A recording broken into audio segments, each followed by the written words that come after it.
부동산 내관이 펑펑이라 중국의 이야기입니다. 이번에는요.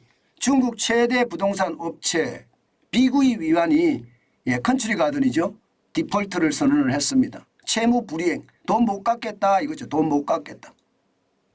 야, 이건 어떻게 생각하면 중국 경제에 엄청난 아킬레스건이 될 겁니다. 왜냐고요? 여러분 부채가 이게 많거든요.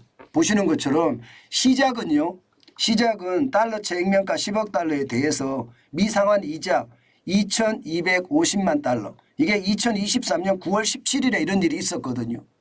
이런 일이 있었는데 결국은 연장하고 나서 못 갚았다는 뜻이에요. 그러면 이제 파산이 된다는 뜻입니다. 문제는 돌아올 채권이 굉장히 많습니다.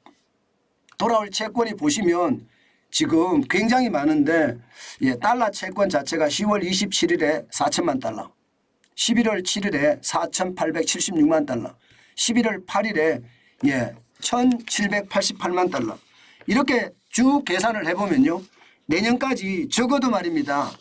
1억 달러 이상의 어떤 지금 채권이 도래한다는 거예요. 이렇게 되면 여러분 안 그래도 하나가 디폴트가 났는데 이제 10월 27일, 11월 17일, 11월 8일 크로스로 파산이 날 수가 있다. 크로스 디폴트가 날 수가 있다. 이런 전망까지도 지금 나옵니다. 야, 충격적이지 않으세요? 저는 진짜 충격적으로 봅니다. 왜 제가 충격적으로 보나 하면 말입니다. 보시는 것처럼 헝다가 망했어요. 그리고 뒤이어서 완다그룹이 상황이 좋지 않고요. 이제 비구 위안도 망했습니다. 위안양도 쉽지 않죠. 위안양도. 이렇게 말입니다. 핵심 개발사들 이렇게 줄줄이 망하잖아요. 그러면 시장에 영향을 끼치고 특히 위안양 같은 경우는 국가회사입니다. 국영기업이에요. 국영기업도 지금 망하고 있는 상황이라고 하면 이거 쉽지 않다 이렇게 생각을 합니다. 그러니까 중국은요 급했습니다. 이렇게 망하니까 급하니까 당장 말입니다. 전국인민대표회의 상무위원회에서 말입니다.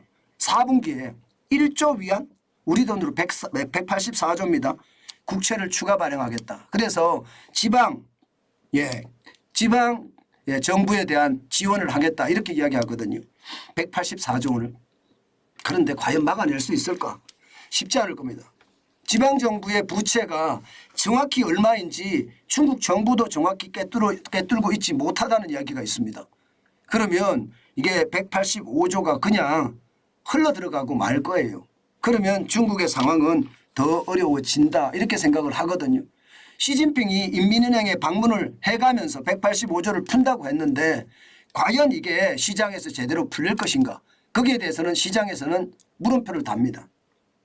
중국의 어떤 상황이 그렇게 녹록하지는 않다 이렇게 말입니다. 왜 물음표를 다느냐? 이게 말입니다. 워낙 중국 부동산 기업의 부채가 많습니다.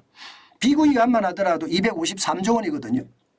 1조 3,651억 위안. 그런데 50대 개발업체만 하더라도요 20조 위안 3,676억 원입니다.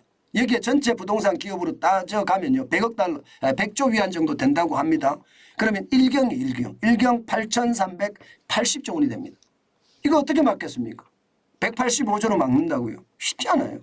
185조는요 시장에 코끼리의 비스켓이라고 이야기하나요?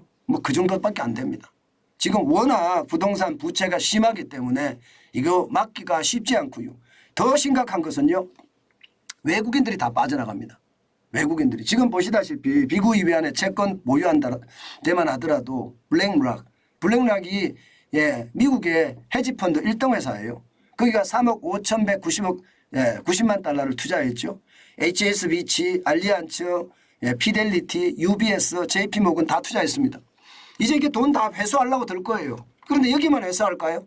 그렇지 않겠죠. 다른 데도 중국 부동산의 위기라고 하니까 이게 흐름에 따라서 줄줄이 회수하려고 들 겁니다. 그렇게 되면 중국 경제에 185조 원을 지금 뿌렸다고 하더라도요. 이게 성장이 쉽지 않다. 시장은 그렇게 이해하고 있습니다.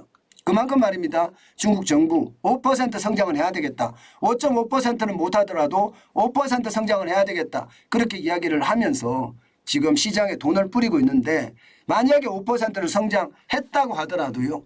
내년에는 어떡할 겁니까?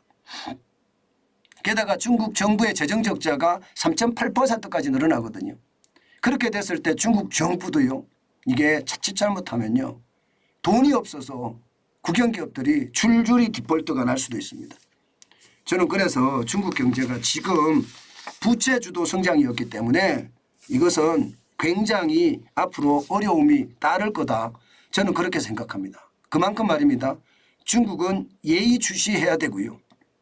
부채 주도 성장의 결말이 어떻게 나는지 우리는 한 번쯤 봐야 되겠다. 예, 그 정도로 생각하면 될 것 같고요. 중국에 대한 투자는요. 진짜 조심하셨으면 좋겠습니다.